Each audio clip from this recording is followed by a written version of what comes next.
So dear, अब हम start करने जा रहे हैं हमारा नेक्स्ट चैप्टर कोडिंग डिकोडिंग। बहुत ही इंपॉर्टेंट टॉपिक है। उम्मीद करता हूं कि आपको पिछला चैप्टर जो है अल्फ़ाबेट दैट इज वो बिल्कुल ही क्लियर होगा। आपको पोजीशन वैल्यूज भी याद हो चुकी होंगी, क्योंकि अगर पोजीशन वैल्यूज याद नहीं है तो आपको ये चैप्टर में क्वेश्चन अटेम्प्ट करने में बहुत टाइम लगेगा। ऐसा भी हो सकता है कि आपको रटने में दिक्कत आती हो, कि आपसे चीज़ें रटी नहीं जाती, तो कोई दिक्कत वाली बात नहीं है। फिर भी इस चैप्टर के अंदर हर एक लेटर की जो प्लेस वैल्यू होगी वो मल्टीपल टाइम यूज होने वाली है। बस कोशिश इतना करना, जो भी यहाँ पर लेटर यूज होगा उसकी पोजीशन वैल्यू को आपको बोल बोल के लिखना है। ठीक है, टिप्स पे हो जाएगी। तो सबसे पहले हम इस चैप्टर के अंदर देखेंगे कि कौन कौन सी टाइप के क्वेश्चंस बनते हैं। फिर एग्जाम पॉइंट ऑफ व्यू से देखेंगे कि कौन से एग्जाम में इसकी वेटेज क्या रहती। ओके, तो ये है टाइप्स कोडिंग डिकोडिंग की। मेनली 4 टाइप से क्वेश्चन बनते हैं, जिसमें कि पहली टाइप हमारी रहती है the coding decoding based on alphabet and numbers, मतलब के अक्षरों और संख्याओं के ऊपर आधारित। बहुत ही वैरायटी के क्वेश्चंस बनते हैं आपकी based on alphabet and numbers की टाइप के ऊपर। सेकंड टाइप हमारी रहती है रीनेमिंग, बहुत ही इजी टाइप है। वेटेज डिस्कस करेंगे एग्जाम में कैसे रहती है इसकी।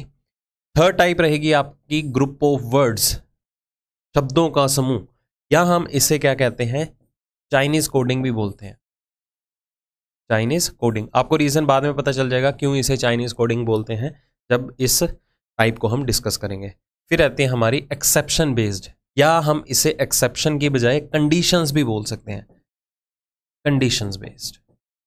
ओके, तो ये मेनली 4 कैटेगरी से रिलेटेड आपको क्वेश्चन जो है एग्जाम में पूछे जाते हैं, जिनमें कि आपका जो एसएससी और रेलवे का एग्जाम है उसमें आपकी पहली 3 टाइप जो है वो काफ़ी इंपॉर्टेंट रहती है। अभी तक तो देखो एसएससी और रेलवे में 4th टाइप नहीं पूछी गई, क्योंकि ये 4th टाइप जो है बैंकिंग के एग्जाम में ही मोस्टली पूछी जाती है, और इसकी वेटेज जो है वो 3 से 5 नंबर की रहती है। अगर हम पहली 3 टाइप्स की बात करें तो ये बैंकिंग में ये भी आता है। Group of words banking exam के लिए बहुत इंपॉर्टेंट होता है। एसएससी में पहली 3 टाइप्स रहेंगी और इनकी वेटेज आपकी 3 से 4 क्वेश्चंस की रह सकती है, जिसमें कि मोस्टली क्वेश्चंस जो हैं आपको फर्स्ट टाइम पे देखने को मिलेंगे। अल्फाबेट और नंबर से रिलेटेड जितने भी क्वेश्चंस बनते हैं, अगर एसएससी और रेलवे में इन 2 टाइप्स में से क्वेश्चन बनता है ना, तो एक आधा आ जाता है, या तो एक इसमें से आ जाएगा या तो एक इसमें से आ जाएगा। बैंकिंग में ये टाइप जो है काफ़ी अवॉइडेबल रहती है, क्योंकि बहुत ईजी टाइप है ये, तो आसान चीज़ें जो है बैंकिंग के एग्जाम में पूछी नहीं जाती।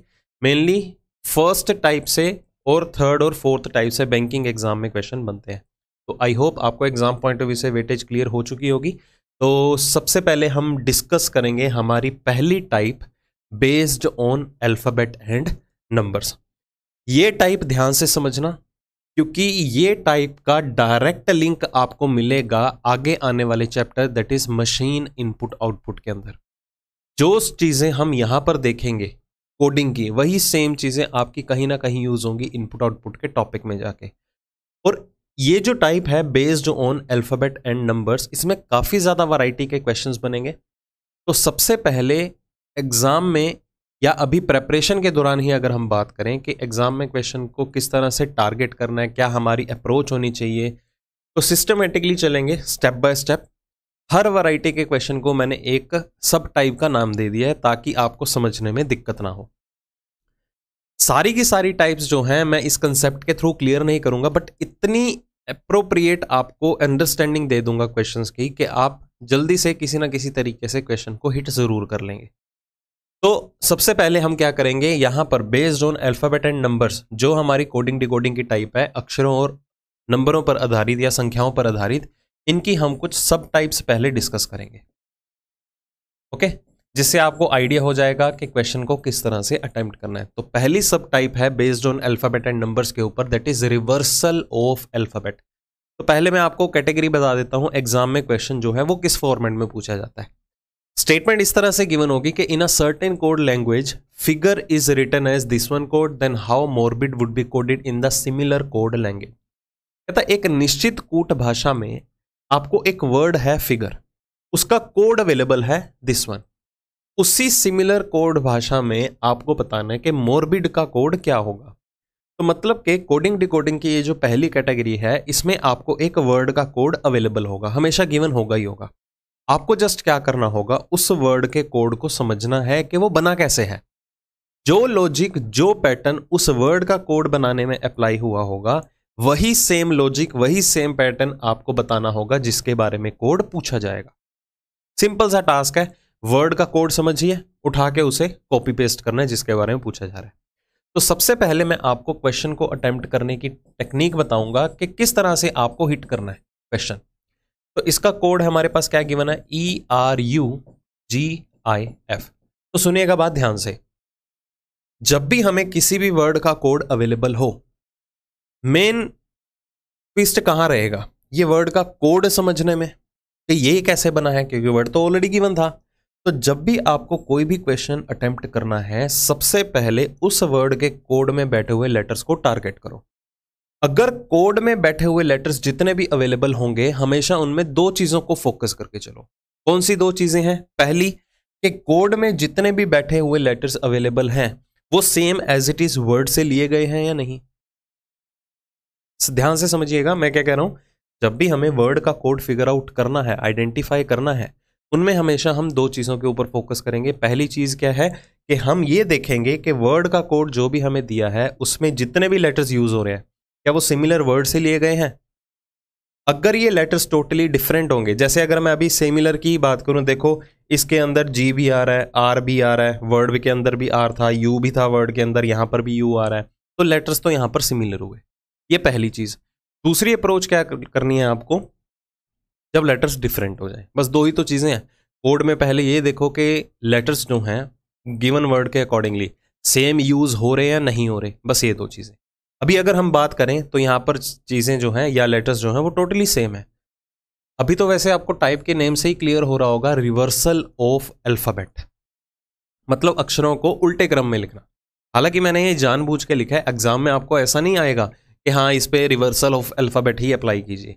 आपको सिर्फ ये क्वेश्चन गिवन होगा और ये ऑप्शंस गिवन होंगे, इसी के बिहाफ पे आपको अपने एंड से ही सॉल्व करना है।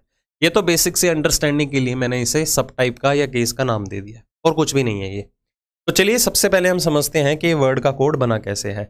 अगर हम आइडेंटिफाई करें तो लेटर सारे के सारे सेम थे, तो रिवर्सल ऑफ अल्फाबेट से क्या सेंस आ रही है कि रिवर्स ऑर्डर में ही क्या पता लिखे हो। तो ध्यान दीजिए, सबसे पहले वर्ड के अंदर पहला लेटर क्या था, एफ। अब कौन आ गया, ई। ई कहां से उठ के आया, आखिरी प्लेस से। उसके बाद का लेटर यहां पर क्या आ रहा है, आर। आर कहां पर है, सेकेंड लास्ट प्लेस पे, जो आखिरी से दूसरा अक्षर है वो आ गया। फिर उसके बाद यू आया, फिर जी, फिर आई और एफ।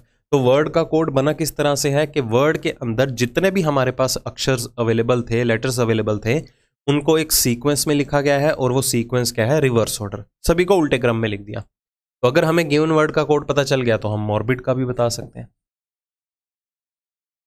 तो अगेन वही सेम अप्रोच, मॉर्बिड के अंदर जो आखिरी में बैठा हुआ अक्षर है वो सबसे पहले आ जाएगा, फिर आखिरी से जो दूसरा अक्षर है वो आ जाएगा, दैट इज आई। फिर कौन आ जाएगा, बी, फिर आर, ओ एंड एम। तो ये हमारा जो है वो रिक्वायर्ड आंसर होना चाहिए, that is DIBROM, that is option number A. बस आपका ये टास्क होना चाहिए। तो पहली कैटेगरी में हमने देखा कि वर्ड के अंदर जो भी हमें कोड अवेलेबल था, उस कोड में जितने भी लेटर्स यूज हो रहे हैं वो टोटली क्या थे, सेम थे। ओके, अब आती है हमारी नेक्स्ट सब टाइप, अपोजिट लेटर्स। अभी क्या है, स्टार्टिंग में थोड़ा स्लो रहेगा प्रोसेस, क्योंकि आपको हर एक चीज इलेबोरेट करनी है। अगर आपको ये पॉइंट क्लियर हो जाते हैं ना, फिर अपने आप ही स्पीड ऑटोमेटिकली हमारी जनरेट हो जाएगी। ठीक है, अभी सिर्फ ध्यान से पेशेंस के साथ समझो चीजें हैं क्या, एक एक वर्ड को नोटिस में लेना। फिर से हमें एक और क्वेश्चन अवेलेबल है, कहता किसी सर्टेन कोड लैंग्वेज में, किसी सर्टेन कूट भाषा के अंदर हमें एक वर्ड गिवन है स्टोन। स्टोन का कोड दिया हुआ है, उसी सर्टेन सिमिलर कोड भाषा में हमें बताना है क्लाउड का कोड क्या होगा। तो सबसे पहले तो हम ये लिख लेते हैं कि हमें ये गिवन वर्ड का कोड अवेलेबल क्या है। स्टोन का कोड क्या गिवन है, HGLMP। हमें इस वर्ड का कोड अवेलेबल है, पहले इसे समझेंगे बाद में उसे लिखेंगे। ओके, अब सुनिए ध्यान से, स्टोन का कोड जो हमें अवेलेबल है, तो मैंने पिछले केस में क्या बताया था, जब भी आपको क्वेश्चन को टारगेट करना है, अटेम्प्ट करना स्टार्ट करोगे, कौन सी दो चीज़ों के ऊपर फोकस करना है कि जितने भी कोड में बैठे हुए लेटर्स हैं वो सारे के सारे सेम वर्ड से लिए गए हैं, टोटली डिफरेंट है। अब ये देखिए, टोटली डिफरेंट लेटर्स यूज हो रहे हैं। ठीक है, एस कहाँ आ रहा है, देखो ओ भी नहीं आ रहा, ई भी नहीं आ रहा, कुछ भी सिमिलैरिटीज नहीं है, कोई लेटर सेम नहीं है। तो अगर तो लेटर्स सेम थे तो हमने देखा वो किस तरह से शफल्ड फॉर्म में बैठे हैं, किस तरह से उलट पुलट होके बैठे हैं। ओके, वो सीक्वेंस हमने देखा। जब भी आपको लगे कि लेटर्स टोटली डिफरेंट रियलाइज हो रहे हैं आपको, तो आपके माइंड में कुछ और एक्स्ट्रा चीज नहीं आनी चाहिए सिवाय पोजीशन और प्लेस वैल्यूज के। बस आपको यही करना है। अब एग्जाम में जाके क्या करते हैं, कुछ स्टूडेंट का मैं आइडिया दे देता हूं। वो पता क्या करेंगे, वो काफी सारे क्वेश्चंस की प्रैक्टिस करके चले जाएंगे। एग्जाम में जाके ना, हालांकि कॉन्फिडेंस आता है, प्रैक्टिस करोगे तो कॉन्फिडेंस आएगा, बट एग्जाम में जाके वो कॉन्फिडेंस जो है वो ओवर कॉन्फिडेंस में कन्वर्ट हो जाता है। वो क्या करेंगे, स्टंट मारते हैं, प्लेस वैल्यूज के बिना ही क्वेश्चन को सॉल्व कर लेते हैं, जिससे कि उनका बहुत ज्यादा टाइम वेस्ट होगा। क्योंकि कहीं ना कहीं देखो, एग्जाम का पैटर्न तो अनसर्टेन है, हमें नहीं पता कि किस तरह का लेवल का क्वेश्चन आ जाए, तो आपको कहीं ना कहीं इसकी जरूरत पड़ सकती है। तो बेहतर है स्टार्टिंग से ही थोड़ा ध्यान से चलो। जब भी वर्ड के कोड में बैठे लेटर्स आपको डिफरेंट मिले ना, आपको सिर्फ पोजीशन वैल्यूज लिखनी है और कुछ भी दिमाग में नहीं आना चाहिए। तो इन पोजीशन वैल्यूज को बोल बोल के जितना यूज करोगे उतना आपके लिए ज्यादा बेनिफिट होगा। तो एस का प्लेस हो गया 19, टी कितना हो गया 20, ओ कितना हो गया 15, एन कितना हो गया 14, ई कितना हो गया 5। इसी तरह एच की प्लेस वैल्यू 8, जी 7, एल 12, एम 13, पी कितना हो गया 22। ओके, तो देखिए अब वर्ड के कोड को समझते हैं। जहां कहीं भी आपने किसी भी लेटर को उसकी पोजीशन वैल्यू में कन्वर्ट कर दिया ना, वहां लेटर्स का रोल खत्म हो जाता है। क्या बोला मैंने, कि जहां कहीं भी आप किसी भी वर्ड का कोड जब भी आइडेंटिफाई करोगे, अगर आपने उस लेटर की प्लेस वैल्यू मेंशन कर दी, नंबर्स मेंशन कर दिए ना, वहां लेटर्स का रोल खत्म। अब किसके साथ गेम खेलेंगे हम, नंबर्स के साथ, सिर्फ और सिर्फ लेटर्स को इनरोल नहीं करना। क्योंकि अगर आप नंबरिंग लिखने के बावजूद भी सिर्फ लेटर्स को ही आइडेंटिफाई कर रहे हो, तो मुझे एक बात बताओ, आपने नंबर्स क्यों लिखे हैं। हम नंबर्स को तभी मेंशन करेंगे अगर हमें लेटर टू लेटर लिंक नहीं मिलेगा। क्वेश्चन को इजी वे में समझने के लिए हम पोजीशन वैल्यूज का रेफरेंस ले रहे हैं, अब सिर्फ हम नंबर्स के साथ खेलेंगे। अब देखिए, पहले लेटर की प्लेस वैल्यू का नंबर क्या है 19, कोड में पहले लेटर का प्लेस क्या है 8, तो 19 और 8 में क्या रिलेशन बनने जा रहा है। तो अगर आपने अल्फाबेट में एक रूल पढ़ा हो, देखो टाइप से भी क्लियर हो रहा है, वैसे विपरीत अक्षर क्या होते हैं, विपरीत अक्षर कि अल्फाबेट के अंदर कोई भी लेटर अगर किसी दूसरे अक्षर का विपरीत अक्षर है, तो उसके लिए हमारे पास रूल क्या होता है कि उनकी जो प्लेस या पोजीशन वैल्यूज हैं, उनकी पोजीशन वैल्यूज का जोड़ या सम कितना होना चाहिए 27 होना चाहिए। तो ध्यान से देखिए, 19 में अगर 8 जोड़े तो 27 नहीं बन रहा। तो क्या पता गलती से आ गया हो, बट बाकी आपको चीजें वेरीफाई करनी है बाकी लेटर्स का कोड जज करते हुए भी। अगर हम अगले अक्षर पे स्विच करते हैं, देखो 20 और 7 दोनों का जोड़ कितना हो गया 27, मतलब टी जी का अपोजिट हुआ, टी जी के विपरीत में बैठा मिलता है। 15 और 12 भी कितना हो गया 27, इसी तरह ओ एल का विपरीत हो गया। 14 और 13 27, एन एम का विपरीत है। ई का अपोजिट कौन हो गया, वी कैसे पता चला, 5 और 22 27 ही तो बनते हैं। तो मतलब कि यहां पर हमें पोजीशन वैल्यूज का रेफरेंस लेके पता चला कि जितने भी वर्ड के अंदर लेटर्स अवेलेबल थे उनका कोड किस तरह से मेंशन किया गया, हर एक लेटर का विपरीत या अपोजिट अक्षर कंसीडर किया गया है। तो हम इजीली बता सकते हैं क्लाउड का कोड क्या होगा। तो क्लाउड वर्ड के अंदर हम सबसे पहले क्या करेंगे, हर लेटर की प्लेस वैल्यू, स्टार्टिंग है तो प्लेस वैल्यूज का रेफरेंस लेके चलो, C3, L12, O15, U21, D4, हर लेटर की पोजीशन लिख ली। अब सम कितना बनाना चाहिए अपोजिट लेटर के लिए 27, तो 3 में क्या जोड़ोगे 24 ही तो जोड़ोगे, तो 24वें प्लेस पे कौन सा अक्षर बैठा मिलेगा X। उसके बाद 12 में क्या जोड़ोगे 15, और 15वें प्लेस पे कौन सा लेटर अवेलेबल होगा O। अगला अक्षर है O, दैट इज 15, 15 में 12 जोड़ेंगे तभी सम 27 बनेगा, और 12वें पे कौन सा अक्षर होगा L। 21 में जोड़ेंगे 6, क्योंकि पोजीशन वैल्यू का सम 27 होना चाहिए विपरीत अक्षरों के लिए, तो छठे प्लेस पे कौन सा लेटर बैठा होगा F। 4 में कितना जोड़ेंगे 23, तो लेटर कौन सा होगा W। तो ये हमारा फाइनल आंसर होना चाहिए XOLFW, जो कि हमें कहाँ गिवन है, ऑप्शन नंबर डी के अंदर। तो पहली जो हमने सब टाइप्स अभी देखी हैं, उसमें सिर्फ मैंने आपको क्वेश्चन को अटेम्प्ट करने का तरीका बताया। क्या तरीका बताया कि जब भी वर्ड का कोड अगर हम आइडेंटिफाई करने चलेंगे तो उसमें बैठे हुए लेटर्स को टारगेट करो। अगर कोड के अंदर बैठे हुए लेटर्स सेम है तो उनमें जस्ट आपको शफलिंग देखनी है कि किस तरह से घूम चुके हैं आपस में वो। अगर लेटर्स जो कोड में बैठे हुए हैं वो वर्ड के अकॉर्डिंगली टोटली डिफरेंट हैं, तो क्या करना है, आपको प्लेस वैल्यूज को मेंशन करना है। बस ये 2 स्ट्रेटेजी होती हैं क्वेश्चन को सॉल्व करने की। बाकी पैटर्न तो इनफाइनाइट नंबर ऑफ क्वेश्चंस में इनफाइनाइट नंबर ऑफ पैटर्न्स बनते हैं, ठीक है। तो वो हम धीरे धीरे डिस्कस करते जाएंगे। तो चलते हैं अभी हमारे केस नंबर 3 के ऊपर, या हम कह सकते हैं सब टाइप नंबर 3। अभी हमारी फर्स्ट टाइप ही चल रही है based on alphabet and numbers की। ओके चलिए, तो किसी सर्टेन कोड लैंग्वेज में हमें पेजर्स का कोड अवेलेबल है और हमें किसका कोड बताना है, वर्बल का।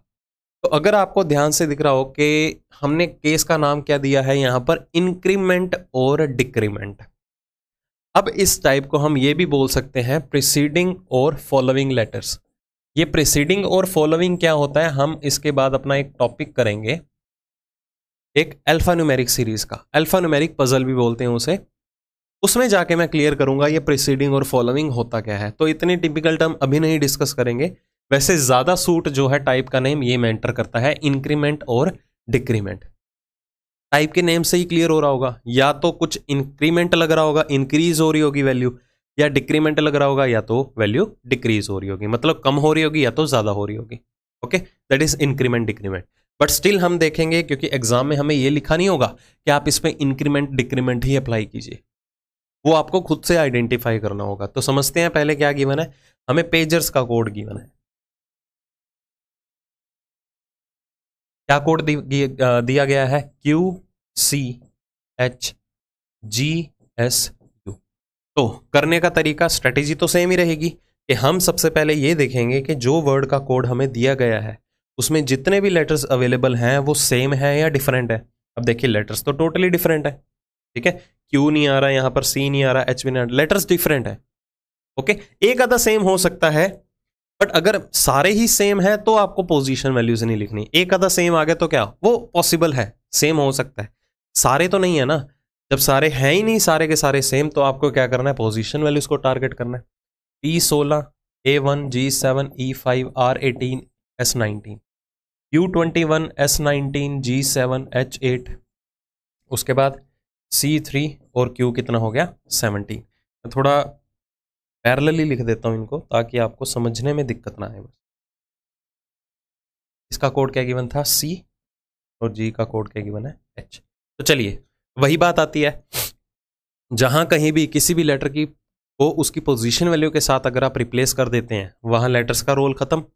अब हम खेलेंगे नंबर्स के साथ, नंबर्स के साथ खेलेंगे। इसका थोड़ा बहुत आइडिया लेके चलेंगे कि इंक्रीमेंट डिक्रीमेंट मतलब वैल्यू या तो इंक्रीज होगी या तो डिक्रीज होगी। तो देखते हैं, पहले लेटर का कोड है 16, सॉरी पहले लेटर की प्लेस वैल्यू है 16, कोड में पहले लेटर का कोड क्या है, प्लेस वैल्यू क्या है 17। तो 16 है 17 है, मतलब फर्स्ट लेटर की पोजीशन वैल्यू में एक नंबर का इंक्रीमेंट आया, मतलब एक नंबर बढ़ गया। आगे देखिए, ए से सी मतलब पहले दूसरे लेटर की प्लेस वैल्यू है 1, कोड में बैठे दूसरे लेटर की प्लेस वैल्यू है 3। 1 से 3 मतलब दूसरे अक्षर की प्लेस वैल्यू में कितने नंबर बढ़े, 2 नंबर बढ़ गए। उसके बाद देखें 7 से 8, फिर कितने नंबर बढ़े, 1 नंबर बढ़ा। 5 से 7, यहाँ कितने नंबर बढ़े, 2 नंबर बढ़े। 18 से 19, 1 नंबर बढ़ा। 19 से 21 कितने नंबर बढ़ गए, 2। तो हमने यहाँ पर रियलाइज किया कि जितने भी हमें लेटर्स अवेलेबल हैं, हर एक लेटर के बीच में इंक्रीमेंट लग रहा है, नंबर्स की वैल्यू जो है वो बढ़ रही है। कितने से बढ़ रही है, पहले 1 से, फिर 2 से, फिर 1 से, फिर 2 से, फिर 1 से, फिर 2 से। अब कुछ एक पॉइंट में बताने लगा हूं, इसे नोटिस में रखिएगा। जब भी हमारे पास इंक्रीमेंट और डिक्रीमेंट का क्वेश्चन आएगा, हालांकि क्वेश्चन के ऊपर लिखा तो नहीं होगा कि इसमें इंक्रीमेंट डिक्रीमेंट अप्लाई करो, आप जब क्वेश्चन अटेम्प्ट करने लगेंगे तब रियलाइज होगा कि इंक्रीमेंट डिक्रीमेंट लग भी रहा है या नहीं, क्योंकि बहुत सी वैरायटी के क्वेश्चन अभी हमने डिस्कस करने हैं, कुछ भी हो सकता है। बाय चांस अगर इंक्रीमेंट डिक्रीमेंट आया, जैसे कि अगर टाइप का नेम है इंक्रीमेंट ऑब्लिक डिक्रीमेंट, तो जरूरी नहीं है कि इंक्रीमेंट लग रहा है तो डिक्रीमेंट भी लगेगा ही लगेगा, ये आपके सामने ही है। क्या पता ऐसा भी क्वेश्चन आ जाता कि इधर 1 का इंक्रीमेंट लगा फिर 1 का डिक्रीमेंट, वो डिपेंड करेगा क्वेश्चन टू क्वेश्चन। अभी ये तो सिर्फ पहली एग्जांपल करने हैं हम डिस्कस इंक्रीमेंट डिक्रीमेंट में, तो आगे चल के ये चीजें भी देखेंगे। तो पहला पॉइंट, ये बिल्कुल भी मैंडेटरी नहीं है, जरूरी नहीं है कि अगर इंक्रीमेंट लग रहा है वर्ड के कोड में जितने भी लेटर्स अवेलेबल हैं कि उनमें इंक्रीमेंट के साथ साथ डिक्रीमेंट भी पॉसिबल हो, ऐसा कोई भी जरूरी नहीं है। सारे का सारा डिक्रीमेंट में भी हो सकता था, सारे का सारा इंक्रीमेंट में भी हो सकता था। पॉइंट नंबर 2, अब जो मैं पॉइंट बोलने वाला हूं ये कोई फिक्स कंडीशन नहीं है, but most of the time ऐसा आपको देखने को मिलेगा। ओके, क्या, अब देखिए जब भी हम ये इंक्रीमेंट और डिक्रीमेंट देखते हैं, ये देखिए +1 है, ये +2 है, ये +1 है, ये +2 है, कुछ ना कुछ तो गैप होगा उनमें नंबर का। या तो नंबर बनेंगे 1 2 1 2 3 4, कुछ भी नंबर का हो सकता है, बट ये जो रेंज रहती है ना इंक्रीमेंट डिक्रीमेंट की, वो मैक्सिमम टू मैक्सिमम +5 और -5 के इन बिटवीन रहेगी। मैक्सिमम टाइम ऐसा देखने को मिलता है, बाकी ये कोई फिक्स्ड रूल नहीं है। कहने का मतलब जो भी लेटर का कोड हमें दिया होगा या तो 5 तक के 1 2 3 4 5, इन 5 में से कहीं ना कहीं नंबर्स में या तो बढ़ के बैठा होगा या तो कम होके बैठा होगा, बट ऐसा कुछ मैंडेटरी नहीं है, क्योंकि आजकल जो क्वेश्चन बन रहे हैं उसमें वैल्यूज ज़्यादा भी देखने को मिली है, क्योंकि थोड़ा लेवल बड़ा है रीजनिंग का, वो हम डिस्कस करेंगे। Okay, but most of the time आपको यही रेंज देखने को मिलेगी। समझ में आ गया? तो ये 2 पॉइंट्स हमेशा ध्यान में रखिएगा कि कोई ज़रूरी नहीं होगा कि इंक्रीमेंट हो तो डिक्रीमेंट भी लगे, और गैप भी आपको मेंटेन करके चलना है। और पॉइंट नंबर 3 भी सुन लीजिए, ये भी बहुत इंपॉर्टेंट पॉइंट है। जब भी आपका ये इंक्रीमेंट डिक्रीमेंट का केस रहेगा, वो आपको कैसे पता चलेगा? आप उनकी पोजीशन वैल्यू जब मेंशन कर लेंगे और उसे सॉल्व करने बैठेंगे। क्या तीसरा पॉइंट है, जो भी ये इंक्रीमेंट और डिक्रीमेंट रहेगा लेटर टू लेटर, ये हमेशा एक कॉन्टिन्यूटी मेंटेन करेगा। ठीक है, एक सीरीज मेंटेन करेगा। देखिए +1 +2 +1 +2 +1 +2, एक कॉन्टिन्यूटी मेंटेन हो रही है ना, कोई पैटर्न डिफरेंट नहीं हुआ। ऐसा नहीं होगा कि पहले में आपको 5 का इंक्रीमेंट मिला, फिर 6 नंबर कम हुए, फिर 13 नंबर कम हुए, फिर 14 बढ़ गए। ये कोई कॉन्टिन्यूटी थोड़ा बन रही है, अगर ऐसा बाय चांस आपको दिखता भी है letter to letter. Okay, moreover इतना ह्यूज गैप भी नहीं आएगा, मैंने पहले ही बोला। हालांकि अगर ऐसी चीजें दिखती हैं ना, तो वो इंक्रीमेंट डिक्रीमेंट का कुछ क्वेश्चन नहीं है, वो कुछ और ही होगा, क्योंकि हमने और भी टाइप से डिस्कस करनी है। बस ये 2-3 पॉइंट है, आपको ये नोटिस में रखने हैं, बट कि अगर आप प्रैक्टिस करेंगे भी सही ना, आपको हर एक चीज क्लियर हो जाएगी। ठीक है, क्योंकि आपके दिमाग में रहेगा कि हाँ ये हमें पॉइंट बताया गया था। आप प्रैक्टिस करने बैठते हैं ना, तो आप खुद ही आइडेंटिफाई कर लेंगे कि क्वेश्चन का आंसर किस तरह से बनेगा, वो प्रैक्टिस से आएगा। तो चलिए, हमने पेजर्स का कोड आइडेंटिफाई कर लिया, तो बताना किसका है? वर्बल का। अगेन हम सबसे यहां पर पहले मेंशन कर लेंगे हर एक लेटर की क्या प्लेस वैल्यू। तो V कितना होता है 22, E कितना हो गया 5, R 18, B 2, A 1, L 12। तो सबसे पहले क्या करेंगे, अपने एंड से नहीं सोचना जो यहां पर हो रहा है, पहले एक नंबर बढ़ा, तो चलो एक नंबर बढ़ा दो। 22 में एक बढ़ा दोगे कितना आ जाएगा 23, और 23वें लेटर कौन से प्लेस पे होता है? W। ओके, फिर उसके बाद क्या बढ़ेंगे, पहले एक नंबर बढ़ा, फिर 2 नंबर बढ़े, तो यहां पर भी 2 नंबर बढ़ा दो। 5 में 2 बढ़ा देंगे, 7 लेटर कौन सा आ गया? G। फिर एक नंबर बढ़ेगा, क्योंकि 1 2 1 2 1 2 ये पैटर्न चल रहा था, तो यहां पर एक नंबर बढ़ाओ। 18 में 1 बढ़ाया, 19 लेटर कौन सा आ गया? S। फिर 2 नंबर बढ़ाओ, 2 में 2 बढ़ा दोगे, 4 लेटर कौन सा आ गया? D। फिर एक नंबर बढ़ाओ, 1 में 1 बढ़ा दोगे, 2 लेटर कौन सा आ गया? B। फिर 2 नंबर बढ़ा दो, 12, 12 में 2 बढ़ाओगे, 14 लेटर कौन सा आ गया? N। तो ये हमारे पास वर्बल वर्ड का फाइनल कोड बना, दैट इज WGSDBN, तो जो कि हमें कहाँ गिवन है? हमारा ऑप्शन नंबर बी के अंदर। क्लियर हो गया होगा? अभी हम इससे रिलेटेड एक और एग्जांपल देखेंगे। अभी सेम कैटेगरी ही चल रही है, इंक्रीमेंट डिक्रीमेंट की। आपको जो मैंने वर्बली पॉइंट बोले हैं ना, उसकी क्लियरिटी देना भी जरूरी है। तो देखिए, किसी सर्टेन कोड लैंग्वेज में, किसी कूट भाषा के अंदर आपको डिस्टेंस का कोड अवेलेबल है ये। तो सबसे पहले हम ये लिख लेते हैं, डिस्टेंस का क्या कोड दिया हुआ है? FLUW, उसके बाद CQEH। तो चलिए, तो कोड में बैठे हुए लेटर्स जो हैं वो टोटली डिफरेंट है, तो माइंड में क्या आ रहा है? Place values. T4 I9 S19 T20 A1 N14 C3 बोल बोल के करेंगे ना, तो बहुत ही जल्दी आपको याद हो जाएंगी ये place value. W23 U21 L12 F6। तो चलिए, प्लेस वैल्यू लिख ली। अब देखिए, पहले लेटर की कोड वैल्यू को या पोजीशन वैल्यूज को टारगेट करो।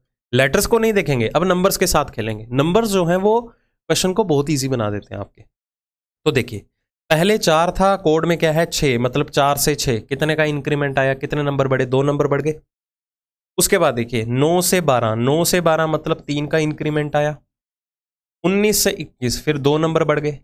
20 से 23 फिर 3 नंबर बढ़ गए। 1 से 3 फिर 2 नंबर बढ़े।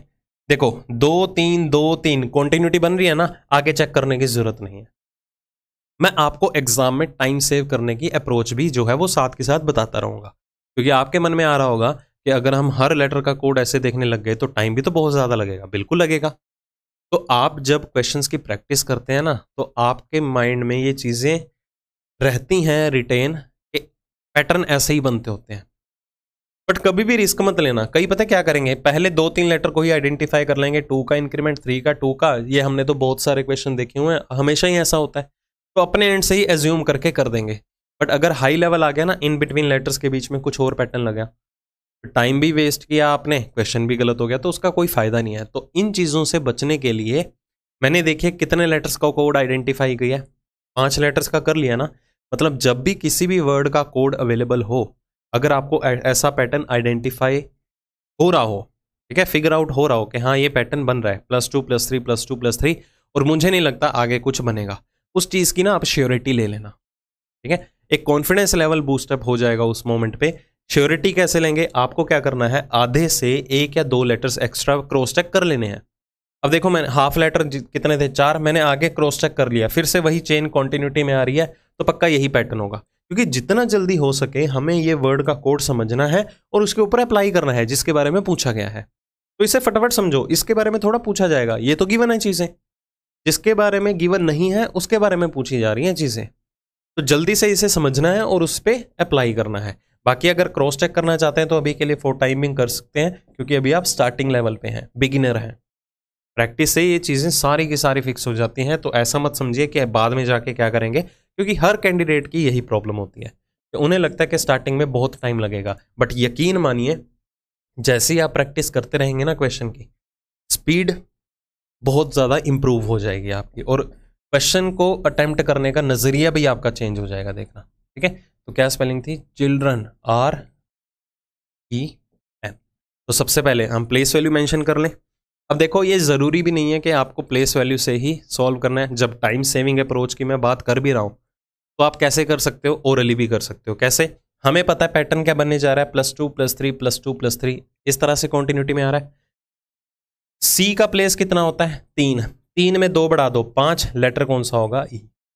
समझ में आया। तो ज़रूरी नहीं है कि आपको हर लेटर जो है वो प्लेस वैल्यूज का रेफरेंस लेके ही सॉल्व करना है। ये आपके ऊपर मैटर करेगा कि आप किस तरह से क्वेश्चन को अटेम्प्ट करते हैं। अगर आपको लगता है कि हाँ गलती के चांसेस हो सकते हैं, तो आप प्लेस वैल्यूज लिखिए, बट कोशिश कीजिए पेन एंड पेपर कम यूज़ करो। जितना ओरली करोगे ना question without pen and paper, उतनी आपकी लॉजिकल एबिलिटी इंक्रीज होगी, ठीक है। यकीन मानिएगा, पहले 2 नंबर बढ़े, फिर 3 नंबर बढ़ेंगे, फिर 2 बढ़ेंगे, फिर 3 बढ़ेंगे, ऐसा ही होगा। चलो 2 नंबर तो बढ़ गए। अब एच का प्लेस कितना होता है, 8, 8 में कितने बढ़ेंगे, 3, 8 और 3 कितने हो गए, 11, 11वें पे कौन सा लेटर बैठा होगा, के। आई का प्लेस होता है 9, 9 में कितने नंबर बढ़ेंगे, 2, 9 और 2 कितने हो गए, 11, 11 पे फिर से कौन सा लेटर होगा, के। एल का प्लेस कितना होता है, 12, 12 में कितने बढ़ेंगे, 3, 12 और 3 15, लेटर कौन सा हो जाएगा, ओ। समझ में आ रहा होगा। अगर आपको प्रॉब्लम आए तो आप पोजीशन वैल्यू से लिख लो, ठीक है। फिर 2 नंबर बढ़ेंगे, 4 और 2 कितना हो गया, 6, लेटर कौन सा आ गया, एफ। फिर 3 नंबर बढ़ेंगे, 18 और 3 कितने हो जाएंगे, 21, का लेटर कौन सा आ गया, यू। फिर 2 नंबर बढ़ेंगे, 5 और 2 7, 7 का लेटर कौन सा हो गया, जी। फिर 3 नंबर बढ़ेंगे, 14 और 3 17, लेटर कौन सा आ जाएगा, क्यू। तो आंसर क्या होगा आपका यहाँ पर, EKKOFUGQ। ये हमें ऑप्शन नंबर ए के अंदर अवेलेबल था। तो क्लियरिटी हो रही होगी ना हर एक चीज़ की, आराम से समझो, तसल्ली कर लो बस। क्योंकि अगर ये बेसिक स्ट्रोंग हो गए ना आपके, गारंटी के साथ कहता हूँ, अगर चाहे हाई लेवल आगे आएगा भी सही, हम एडवांस लेवल के भी क्वेश्चन करेंगे, अंडरस्टैंडिंग लेवल मैच होने लग जाएगा आपका। आपको 1 गो में ही समझ आ जाएगा कि कोड बना कैसे है। तो स्टेप बाय स्टेप ज़रूर चलो, थोड़ा टाइम लगेगा, बट इंप्रूवमेंट में की मैं गारंटी लेता हूँ, पक्का देखने को मिलेगी। एक और एग्जांपल देखो।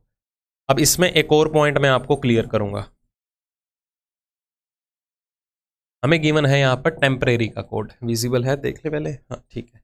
क्या कोड अवेलेबल है, SFLQOQBQZ, ओके।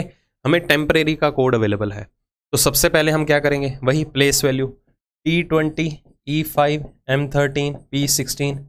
अब इस क्वेश्चन में आपको ट्विस्ट देखने को मिलेगा, तो ध्यान से देखना इस क्वेश्चन को। F6, L12, Q17, O15, Q17, 2, 17, 26।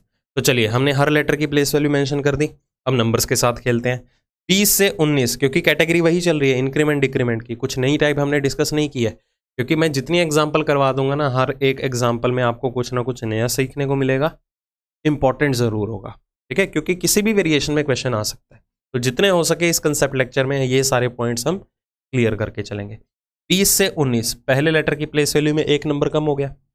5 से 6 फिर नंबर क्या हुआ, बढ़ गया। आगे ना वही पॉइंट मैंने क्या कहा था कि अगर टाइप का नेम है इंक्रीमेंट और डिक्रीमेंट तो ज़रूरी नहीं है कि इंक्रीमेंट ही लगेगा और डिक्रीमेंट भी लगे पूरे के पूरे वर्ड के कोड में। इंक्रीमेंट लग भी सकता है, डिक्रीमेंट ना भी लगे, या डिक्रीमेंट लग सकता है इंक्रीमेंट ना भी लगे, दोनों भी हो सकते हैं। देखो आपके सामने ही है। तो पहले में क्या हुआ -1, फिर क्या हुआ +1, फिर क्या हुआ -1। ओवर कॉन्फिडेंस जनता पता है क्या करती है, आगे देखेगी नहीं। यार बहुत से क्वेश्चन कर रखे हैं, हमेशा ऐसा ही होता है, कुछ नया थोड़ा होगा। वो अपने एंड से ही क्वेश्चन को सॉल्व कर लेंगे, जिस भी वर्ड का कोड दिया हुआ है कोड फिगर आउट कर लेंगे, और गारंटी के साथ कहता हूं जो भी वो वर्ड का कोड बनाने बैठेंगे वो उन्हें ऑप्शन में भी देखने को जरूर मिलेगा, वो उसे मार्क कर देंगे, जो कि गलत होगा, होने के चांसेस बढ़ सकते हैं। रीजन ओवर कॉन्फिडेंस, कि उन्होंने अपने एंड से ही एज्यूम कर लिया होगा कि आगे भी यही चल रहा होगा। बट अगर हम आगे ध्यान दें, जो यहां पर ये लेटर है ओ, इसमें तो देखो कोई चेंजेस हो ही नहीं रखी, और ये लेटर यूनिक कैसे है, क्योंकि वर्ड में बैठा हुआ मिडिल का लेटर है।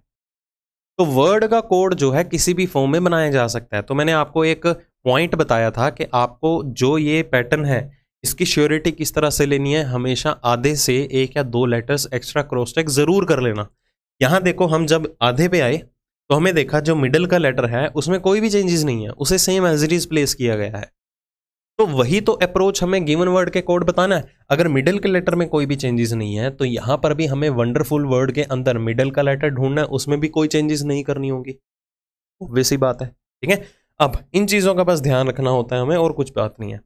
आर से क्यू 1 नंबर कम हुआ, फिर 1 नंबर बढ़ गया।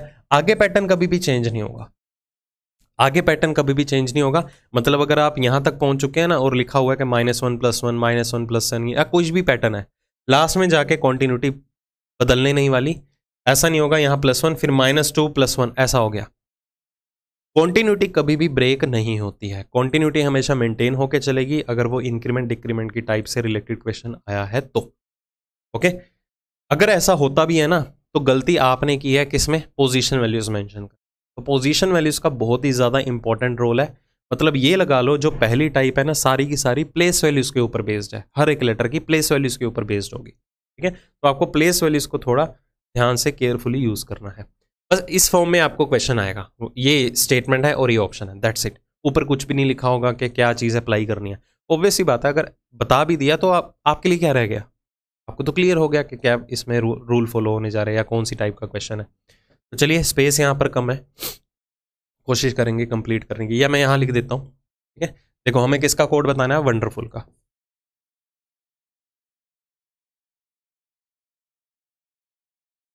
चलो, वंडरफुल का कोड बताना है तो हम सबसे पहले क्या करेंगे, इनकी प्लेस वैल्यूज को मेंशन कर ले। W23 O कितना हो गया 15, N14, D4, E5, R18, 6, 21, 12। ठीक है, प्लेस वैल्यू लिख ली। अब हमें करना क्या है, पहले -1 अपने एंड से नहीं करना, जो वर्ड के कोड में होगा। तो पहले 1 नंबर कम होगा, फिर 1 नंबर बढ़ेगा, फिर 1 नंबर कम होगा, ऐसे ही चलता जाएगा आगे। 23 में 1 कम कर दो, कितना हो गया 22। पोजीशन वैल्यू नहीं लिखेंगे, 22वें का अक्षर कौन सा हो गया, V। 15 और 1 कितना हो गया 16, 16वें पे कौन सा लेटर होगा, P। 14 में 1 कम कर दो, कितना हुआ 13, 13वें का अक्षर कौन सा होगा, M। फिर +1 करेंगे, 4 में 1 जोड़ दो, कितना हो गया 5, लेटर कौन सा होगा, E। अब आया E, 5वां अक्षर। ध्यान से, मिडल का लेटर क्या था यहाँ पर, O, यहाँ मिडल का लेटर क्या है, E।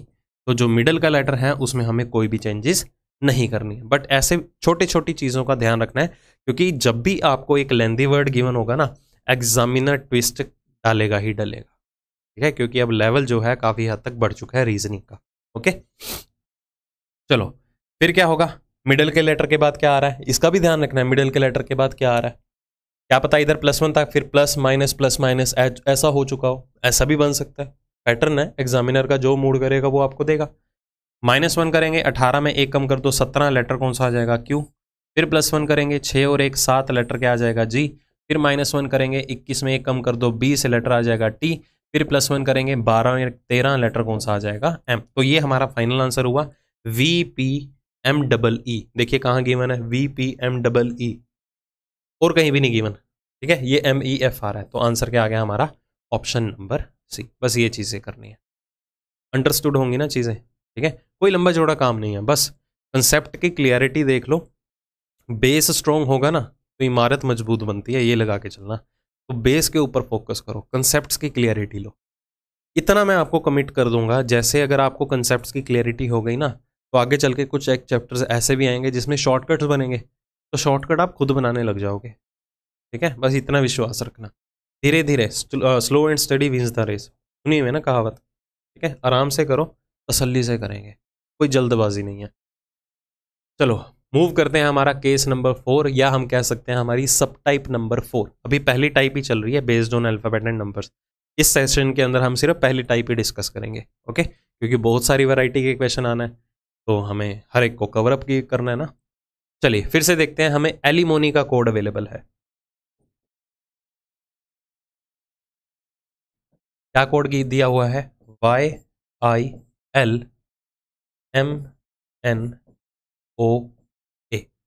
तो चलिए क्वेश्चन को करने की अप्रोच, स्टार्टिंग से ही वही सेम चीज़ें ही डिस्कस करते आ रहे हैं कि हम सबसे पहले क्या करेंगे, जो हमें वर्ड का कोड अवेलेबल होगा उसमें बैठे हुए लेटर्स को टारगेट करना है कि वो लेटर्स सेम हैं या डिफरेंट हैं। अब आपके सामने ये लेटर्स जो हैं वो टोटली सारे के सारे क्या हैं, सेम। जब लेटर्स डिफरेंट हो तो प्लेस वैल्यू लिखते हैं, अब लेटर तो सेम है तो पोजीशन वैल्यू का कोई रोल नहीं होगा। इस केस में क्या होगा, लेटर्स जो हैं आपस में शफल्ड होंगे, आगे पीछे मूव होके बैठे होंगे, बस आपको वो देखना है वो मूवमेंट कैसे हो रही है। अभी तक हमने सिर्फ एक ही सब टाइप डिस्कस किया है जहां पर वर्ड का कोड हमें जो अवेलेबल था उसमें लेटर सेम थे। वो कौन सा था? रिवर्सल ऑफ अल्फाबेट, सबसे पहली सब टाइप या सबसे पहला केस डिस्कस किया था ना। तो देखते हैं इसमें रिवर्सल आ रहा है या नहीं। देखो वाई आया, एन क्यों नहीं आ रहा? तो ये रिवर्सल ऑफ अल्फाबेट नहीं है, कुछ और ही है। तो मतलब वो क्या है, जंबलिंग का मतलब होता है, आप इसे ये कह सकते हो शफलिंग ऑफ लेटर्स, शफलिंग, ठीक है। मतलब कि क्या हुआ इस चीज का कि जितने भी लेटर्स अवेलेबल होंगे वो आपस में इधर उधर घूम रहे हैं, बस आपको वो जंबलिंग या शफलिंग का पैटर्न को आइडेंटिफाई करना है। कैसे? ध्यान से समझना है, आपको बस लिंक बनाना है कि एक लेटर उठ के कहां पर जा रहा है। ये बहुत ही इंपॉर्टेंट टाइप है, मोस्टली क्वेश्चंस जो हैं इस टाइप से आपके पक्का बनेंगे, क्योंकि सबसे ज्यादा ट्विस्टेड वन केसेस ही इसी से जनरेट होते हैं। अभी पता चल जाएगा आपको। इसमें हम सबसे पहले इजी टाइप डिस्कस करने जा रहे हैं। देखिए अब सबसे पहले अगर हम बात करें वर्ड का कोड, पहले कौन था? ए, अब कौन आ गया? वाई। वाई कहां से उठ के आया? आखिरी प्लेस पे। देखो वाई लास्ट में था ना, वो सबसे पहले आ गया, और ए कहां गया? वो सबसे आखिरी प्लेस पे। तो हम ये आइडेंटिफाई कर सकते हैं कि विद इन द वर्ड जो पहला और आखिरी अक्षर है वो आपस में पोजीशन को एक्सचेंज कर रहे हैं, क्योंकि इसके अलावा हमें कहीं और ए नहीं दिखाई दे रहा, इसके अलावा हमें कहीं और वाई भी नहीं अवेलेबल। तो हमने ये चीज फिगर आउट की कि वर्ड के अंदर जो पहला और आखिरी अक्षर है वो आपस में पोजीशन को चेंज कर रहे हैं। उसके बाद देखिए क्या हुआ, एल आई के प्लेस पे आ रहा है और आई एल के प्लेस पे। सिर्फ ये पैटर्न आइडेंटिफाई करना है कि एक लेटर अपनी पोजीशन को चेंज करके किसके प्लेस पे जाके बैठा, बस ये लिंक देखना है आपको।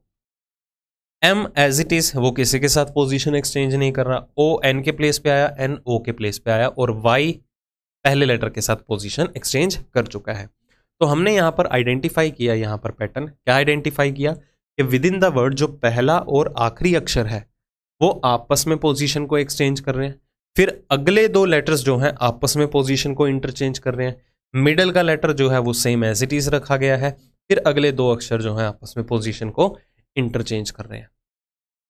हमेशा इस चीज का ध्यान रखिएगा कि जब भी ऐसा क्वेश्चन बने यहां पर भी कॉन्टिन्यूटी मेंटेन होती है।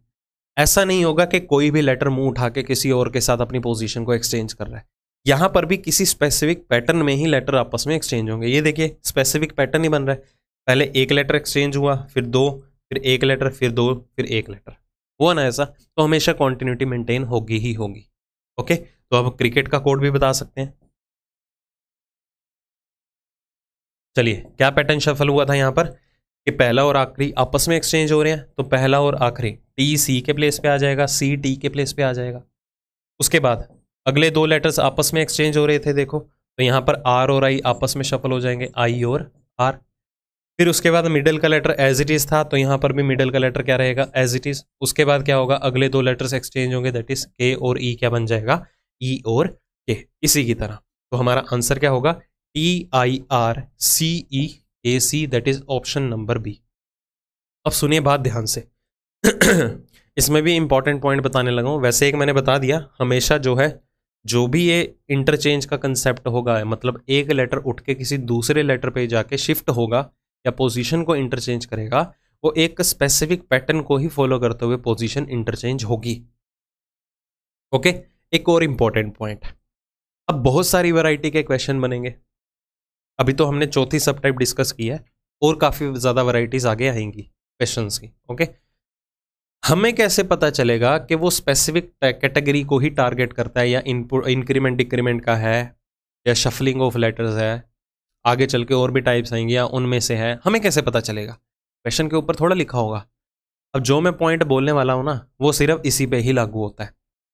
जब भी जंबलिंग ऑफ लेटर का क्वेश्चन आएगा ना, हमेशा आपको 99.999% तकरीबन 100 ही मान लो, ठीक है, फिर भी हम कहीं ना कहीं एक्सेप्शन लेके चलेंगे।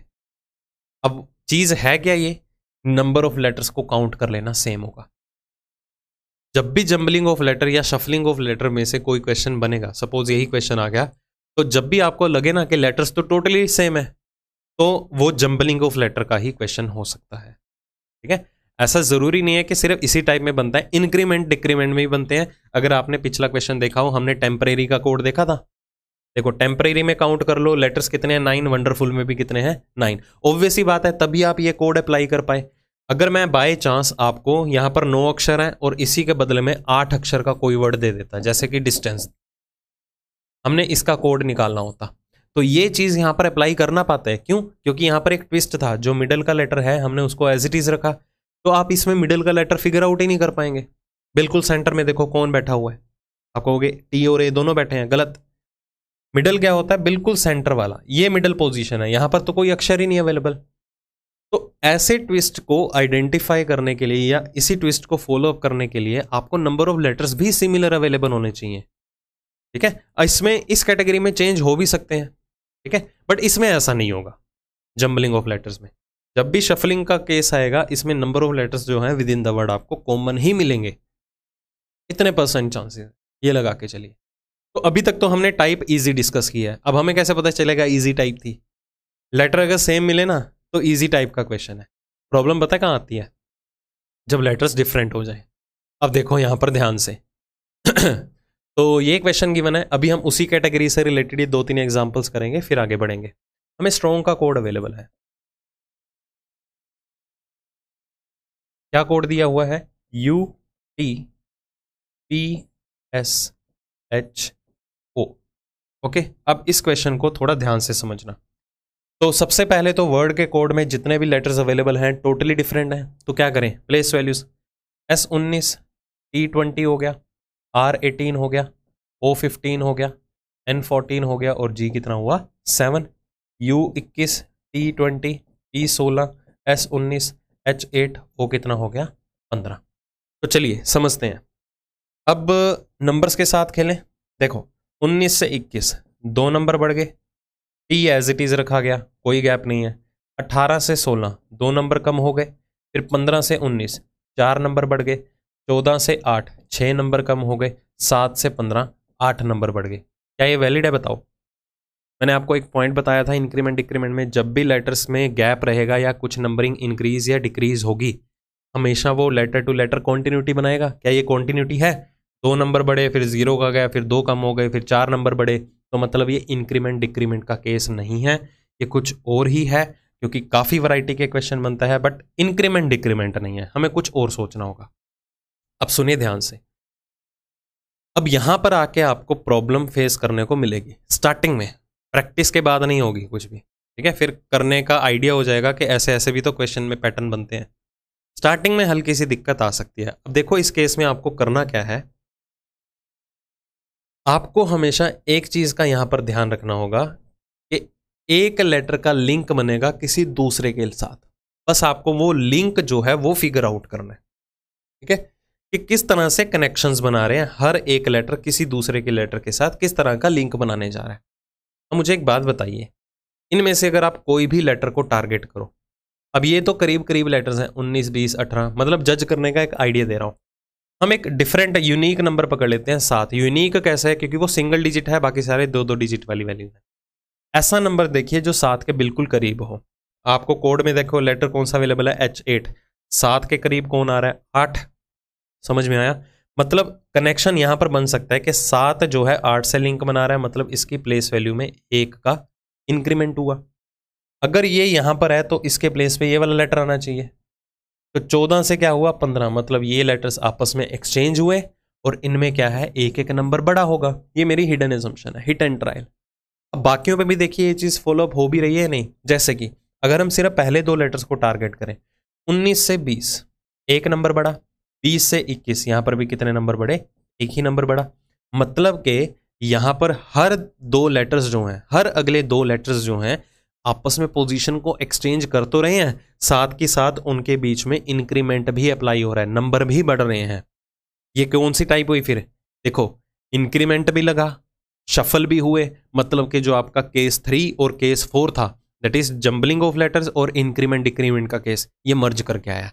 तभी तो क्वेश्चन कॉम्प्लेक्स बनते हैं, क्योंकि हमें कनेक्शंस बनाने में टाइम लगता है। ऐसा नहीं है क्वेश्चन टफ आते हैं, टफ नहीं आते, हमेशा टाइम कंज्यूमिंग होते हैं। वो कैसे बनते हैं, पैटर्न को आइडेंटिफाई करने में। वो तब कुछ भी नहीं है, उसमें क्या है, लेटर का किसी दूसरे लेटर के साथ लिंक ही देखना है, और लिंक समझने में आपको बस थोड़ा टाइम लगेगा। इसी तरह देखो आर का एस के साथ बना, एक नंबर बढ़ा, ओ का पी के साथ 15 बना, 15 और एक कितना हो गया, 16। मतलब कि हर अगले 2 अक्षर जो हैं आपस में पोजीशन को एक्सचेंज भी कर रहे हैं और उनमें क्या है, इंक्रीमेंट भी लग रहा है। और कितने का, एक एक का, 2-2 का भी हो सकता था, 3-3 का भी हो सकता था, डिक्रीमेंट भी हो सकता था। वो डिपेंड करेगा क्वेश्चन के पैटर्न के ऊपर। तो इसी तरह हम किसका बता सकते हैं, गिल्टी का। चलिए करें स्टार्ट। तो अब देखो, अब क्वेश्चन को और आसान कैसे बनाना है। जो भी मैं बीच में पॉइंट्स बोलता हूं ना, आपको इन्हें इंप्लीमेंट करना है। मुझे एक बात बताइए, आपको स्मार्ट वर्क करना सिखाता हूं, ध्यान से समझना। अगर हम किसी भी अक्षर में, किसी भी लेटर में एक का इंक्रीमेंट करते हैं, जैसे मैं लेता हूं 1, ए की प्लेस वैल्यू 1। अगर मैं ए में 1 का इंक्रीमेंट करता हूं तो एक और एक कितना हो गया, 2। लेटर कौन सा आया, बी। किसी भी लेटर में जब भी 1 का इंक्रीमेंट होगा, एक नंबर बढ़ेगा, तो इन शॉर्ट हम क्या कर रहे हैं, उस अक्षर का अगला अक्षर बता रहे हैं। ध्यान से देखो, ए 1 था, 1 में एक में एक बढ़ाया, कितना बना, 2। तो 2 पे कौन बैठा है, बी। मतलब अगर मैं ए में 1 का इंक्रीमेंट करता भी हूं तो मतलब मैं क्या कर रहा हूं, उसका अगला अक्षर बता रहा हूं। यही बात हुई ना। तो जरूरी नहीं है कि आपको हर एक लेटर की यहां प्लेस वैल्यू लिखनी है। किसी भी अक्षर में 1 का इंक्रीमेंट करना, एक नंबर बढ़ाना, मतलब कि उस अक्षर का अगला अक्षर बताना। तो इसी तरह जी का अगला अक्षर क्या होता है, एच यहां पर आ जाएगा। यू का क्या होता है, वी।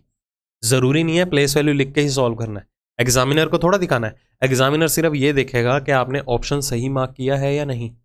उसके बाद देखिए, ये दोनों आपस में एक्सचेंज होंगे। एल का अगला अक्षर क्या होता है, एम। आई का अगला अक्षर क्या होता है, जे। ये दोनों आपस में एक्सचेंज होंगे। वाई का अगला अक्षर क्या होगा, जेड। और टी का अगला अक्षर क्या होगा, यू। तो सभी में देखो +1+1 लग रहा है।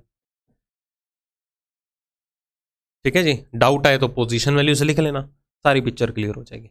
डाउट अगर आता है ना, उसे अटेम्प्ट करके देखो, क्योंकि डाउट्स की क्लियरिटी बहुत ज़्यादा ज़रूरी है। जो भी चीज़ें ऐसी आती है ना XYZ डाउट क्रिएट करने वाली, उनको एग्जाम से पहले ही सॉर्ट आउट कर लो, ताकि एग्जाम में जाके आपको प्रॉब्लम ना फेस करने को मिले।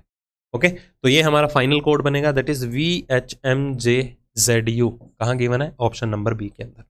तो क्लियरिटी हो रही होगी। ठीक है, अब धीरे धीरे टाइप जैसे जैसे इन आगे चलते रहेंगे, लेवल भी क्वेश्चन का बढ़ता रहता है।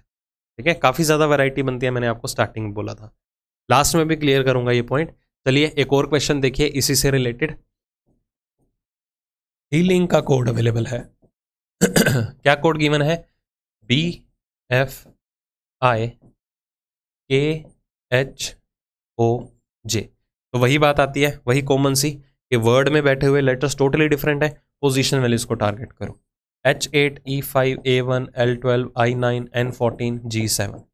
उसके बाद B2 F6 I9 K11 H8 O15 and J कितना हो गया, 10। तो सुनिए, फिर से वही चीज़ नहीं करेंगे, ऑब्वियस सी बात है, हम उसी कैटेगरी के अंदर चल रहे हैं, जम्बलिंग ऑफ लेटर्स में। तो लेटर टू लेटर तो लिंक बनेगा नहीं। ये देखो 6 नंबर कम हुए, एक बढ़ गया, 8 नंबर बढ़े, एक नंबर कम हुआ, एक नंबर कम हुआ, या कोई पैटर्न बना, नहीं, कुछ और सोचना है। तो ये इंक्रीमेंट डिक्रीमेंट का केस नहीं है, मतलब लेटर टू लेटर तो इसका लिंक बनने से रहा। उसके बाद देखते हैं, देखो एक और अप्रोच बताता हूँ। देखो काफ़ी सारी अप्रोच फॉलो होती हैं क्योंकि वैरायटी ऑफ क्वेश्चन बहुत ज़्यादा है, तो ये अंडरस्टूड है, डिफरेंट डिफरेंट अप्रोच लग सकती हैं। एक स्मार्टली प्ले करने का तरीका बताता हूँ। एग्जाम में जाके आपके साथ ऐसा हो सकता है, क्योंकि बहुतों के साथ होता है, या प्रैक्टिस के दौरान ही आपको पता चल जाएगा। जब भी आपको रियलाइज हो ना कि वर्ड का कोड समझ में ही नहीं आ रहा क्या बन रहा है, ऐसा नहीं है कि क्वेश्चन स्किप कर देना है, एक लास्ट अटेम्प्ट मार देना उस पर। कैसे? बेस्ट अप्रोच बताता हूं, स्प्लिटिंग। स्प्लिट कर देना उसको, ठीक है, जो भी वर्ड का कोड आप निकालने जा रहे होंगे। स्प्लिटिंग कैसे करनी है ध्यान से समझना। अगर मैं आपको कोई एक ऐसा वर्ड दूं जिसमें इवन नंबर ऑफ लेटर्स हैं, सम संख्या में अक्षर अवेलेबल हैं, तो इसकी स्प्लिटिंग कैसे कर सकते हो? 2 इक्वल पार्ट्स में स्प्लिट कर सकते हो, 4 के 2 पार्ट्स बन जाएंगे, यही होगा। 6 अक्षर का कोई कोड अवेलेबल है, 3 के 2 पार्ट्स बन जाएंगे। इक्वल स्प्लिटिंग तो ऐसे कर लोगे। प्रॉब्लम पता कहाँ आएगी? अगर वर्ड के अंदर ओड नंबर ऑफ लेटर्स हो, विषम संख्या में अवेलेबल हो। तो विषम संख्या में अगर आपको ध्यान में हो, हमने टेम्परेरी का कोड देखा था, है ना, इंक्रीमेंट डिक्रीमेंट में। वहां पर हमने क्या देखा था? जो मिडिल का लेटर है सेम एज इट इज था, बाकी में -1 +1 ऐसे चल रहा था। अभी डिस्कस करके हटे थे, वो है ना अभी देखो। तो यहां पर ओड नंबर ऑफ लेटर्स हैं, 9 अक्षर हैं देखो, तो हम इक्वल स्प्लिटिंग नहीं कर सकते, आधे आधे भागों में नहीं बांट सकते। तो इसमें स्प्लिटिंग कैसे कर सकते हो? आप मिडल के लेटर को एज इट इज रखो, पहले आधे भाग को अलग से सॉल्व करो, आखिरी आधे भाग को अलग से देखो, ठीक है।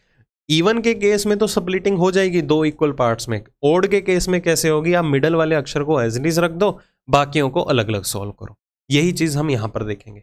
हम यहां पर देखें तो कितने अक्षर अवेलेबल हैं? 7। तो हम क्या करेंगे? मिडल वाले अक्षर को एज इट इज रखेंगे, पहले आधे भाग और दूसरे आधे भाग को अलग से देखेंगे, ठीक है। अब वही बात आती है, लिंक कैसे बनाना है। मुझे एक बात बताओ, ये 8 या 1 ले लो या 5 ले लो, चलो 1 ले लेते हैं, ए से शुरू करते हैं, ठीक है। कोई भी उठा सकते हो आप अपने एंड से अक्षर। 1 किसके ज्यादा नियर बाय लग रहा है? 2 के, और उसके करीब तो इतना जल्दी है ही नहीं कोई। 8 किसके ज्यादा नियर बाय लग रहा है? 9 के। 5 किसके ज्यादा नियर बाय लग रहा है? 6 के। देखो 1 से 2 1 नंबर बढ़ा, 8 से 9 1 नंबर बढ़ा, 5 से 6 1 नंबर बढ़ा। मतलब कि पहले 3 लेटर्स जो हैं आपस में शफल भी हुए, शफल हो रहे हैं ना, देखो आपस में एक्सचेंज करने पोजीशंस को, और उनमें इंक्रीमेंट भी लगा। वही कैटेगरी सारी आती है, इंक्रीमेंट डिक्रीमेंट भी लग रहा है और शफलिंग भी हो रही है। क्वेश्चन थोड़ा टिपिकल बन गया। इसी तरह यहां पर आओ, पैटर्न वही सेम होना चाहिए यहां पर भी। 9 से 10 1 नंबर बढ़ा, 7 से 8 1 नंबर बढ़ा, 14 से 15 1 नंबर बढ़ा। मतलब पहले 3 और आखिरी 3 अक्षर जो हैं आपस में शफल हो रहे हैं और उनमें 1 नंबर का इंक्रीमेंट आ रहा है।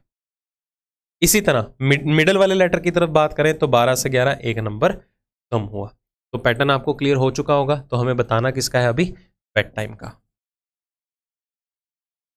चलो बेड टाइम का भी कोड निकाल लेते हैं। तो वही बात आती है, अभी तक हम छोटी वैल्यूज के साथ ही खेल रहे हैं। 1 का इंक्रीमेंट आ रहा है ना, तो पिछले क्वेश्चन में बताया था कि किसी भी अक्षर में अगर आप 1 का इंक्रीमेंट करते भी हैं, 1 नंबर बढ़ाते भी हैं, तो इन शॉर्ट आप उस अक्षर का अगला अक्षर बताने जा रहे हैं। तो आ जाइए यहाँ पर, डी का अगला अक्षर क्या होता है? ई का क्या होगा? एफ, और बी का क्या होगा? सी। उसके बाद आई का जे, ई का क्या होगा? एफ, एम का क्या होगा? एन। क्योंकि सभी में हम 1 नंबर बढ़ाने जा रहे हैं। अगर जरूरत पड़े पोजीशन वैल्यूज लिख लो। 20 जैसे मिडिल के लेटर में क्या था? -1। दिक्कत आए तो प्लेस वैल्यू का रेफरेंस ले लो। 19 अक्षर कौन सा हो जाएगा? एस। तो ये हमारा फाइनल आंसर बना, दैट इज EFCSFNJ। आंसर क्या आया? Option number D. तो क्लियर हो रहा होगा कि जंबलिंग में ज़्यादा इंपॉर्टेंट मैंने क्यों मार्क करवाया है, क्योंकि क्वेश्चन ही इसी से बनेंगे। जितना भी ट्विस्ट आएगा क्वेश्चन के अंदर, इसी को पहले प्रायोरिटी दी जाती है। अगर एग्जाम का लेवल ऐसा है, ग्रुप डी की पोस्ट है जैसे, उसमें कहीं ना कहीं ईजी वाले क्वेश्चन आ जाते हैं जो आपके केस 2 और केस 3 से रिलेट करेंगे। हाँ, इनके अलावा और भी टाइप्स बनती हैं, हम धीरे धीरे क्वेश्चन का लेवल देखेंगे किस तरह से है। तो ये क्लियर हो चुकी होगी टाइप, ठीक है, इसमें तो कोई प्रॉब्लम नहीं है। तो बढ़ते हैं हम अपने अगले केस के ऊपर। ये है हमारी 5th सब type, based on place value and numbers. ये भी बहुत ही ज़्यादा इंपॉर्टेंट है, आजकल ट्रेंड में यही है। इसमें इजी से इजी और टफ से टफ लेवल का क्वेश्चन भी बनता है। बट अभी कंसेप्ट लेक्चर है, हम लेवल धीरे धीरे बढ़ाएंगे प्रैक्टिस एक्सरसाइज के अंदर। अभी हम इजी लेवल से इन्हें देखेंगे, ठीक है, समझिए ध्यान से। किसी सर्टेन कोड लैंग्वेज में हमें रैट का कोड अवेलेबल है, ठीक है, गोल्ड का कोड अवेलेबल है, पोर्ट का कोड हमें बताना है। अब मैंने यहां पर क्यों लिखा कि based on place value and numbers, क्योंकि यहां पर वर्ड का कोड लेटर की बजाय एक नंबर की फॉर्म में है। अभी तक हमने जितने भी 4 सब टाइप्स देखी हैं, 4 केसेस देखे हैं, उनमें क्या था, वर्ड का कोड जो हमें गिवन था लेटर की फॉर्म में ही गिवन था।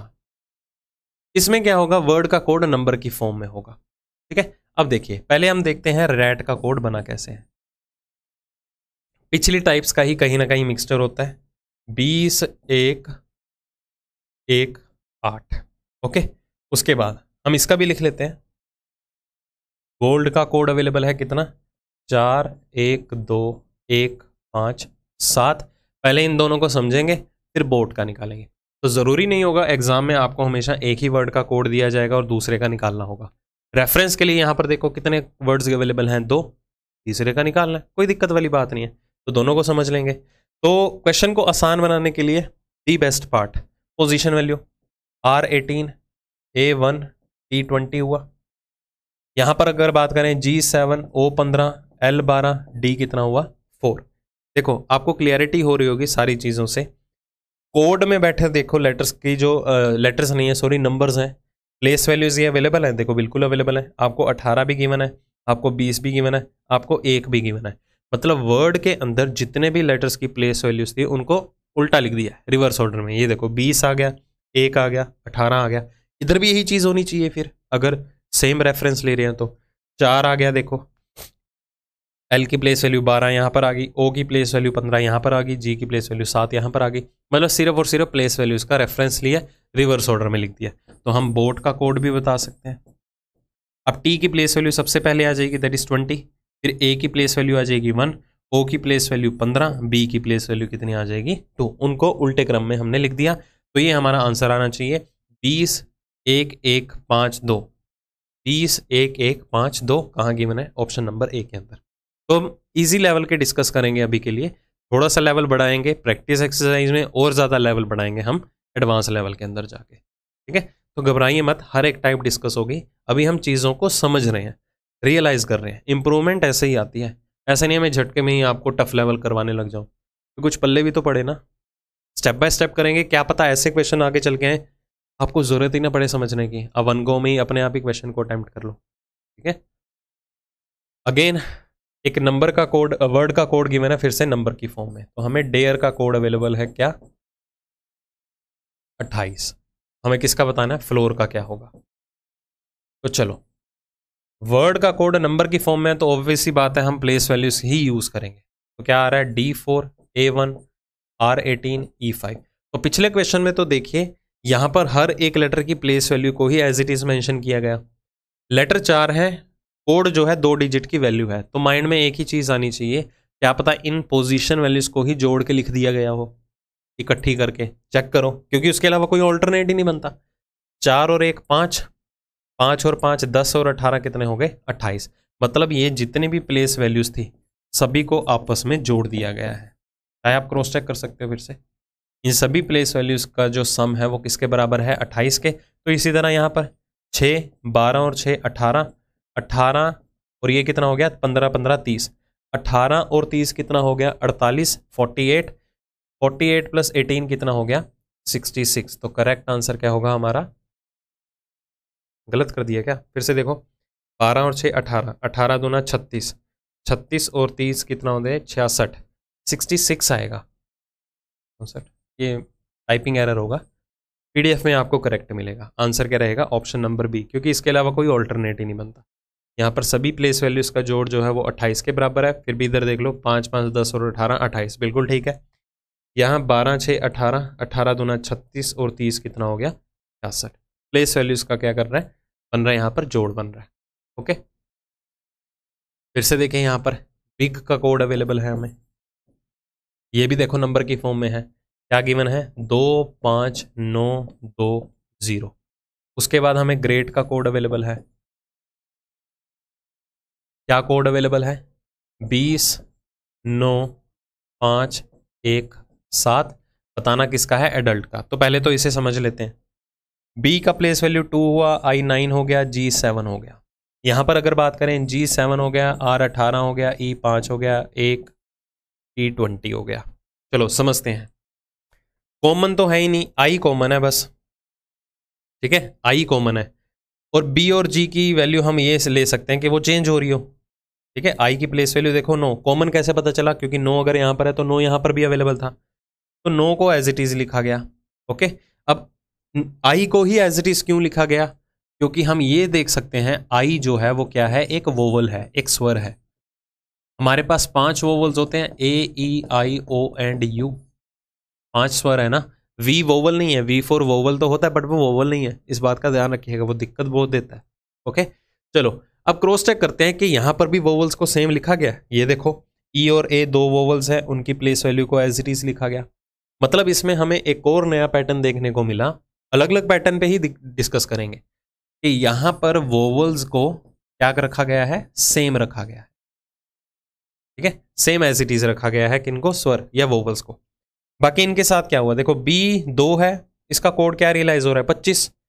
2 और 25 में क्या रिलेशन है, अगर बी की अगर हम बात करें तो बी लेटर की जो प्लेस वैल्यू है वो क्या है, second from the left. Alphabet में सीखा था, क्योंकि जितने भी हमें अक्षर अवेलेबल होते हैं सभी की प्लेस वैल्यू हमें लेफ्ट से अवेलेबल होती है।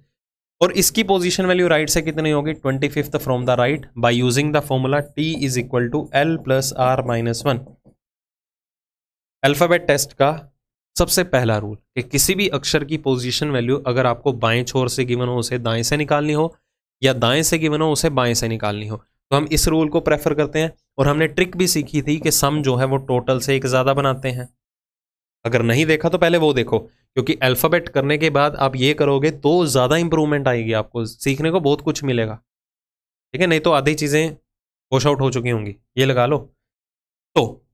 तो ये हमने तो सिर्फ एस्टिमेट लगाया। आगे देखिए, जी का प्लेस लेफ्ट से कितना है, 7, राइट से कितना होता है, 20। देखो 7 में 20 जोड़ेंगे तो जी की प्लेस वैल्यू राइट से कितनी होगी, 20 हो गई, ठीक है। इसी तरह जी लेफ्ट से 7 है, राइट से कितना होगा, 20, सम 27 बन रहा है, टोटल से एक ज़्यादा।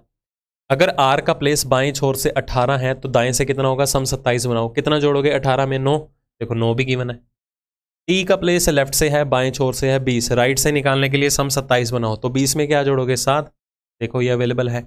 मतलब कि यहां पर जितने भी कॉन्सोनेंट्स हैं, जितने भी हमारे पास यहां पर क्या है, स्वर हैं, कॉन्सोनेंट्स हैं, उनकी प्लेस वैल्यू को दाईं ओर से लिया गया है, राइट हैंड साइड से।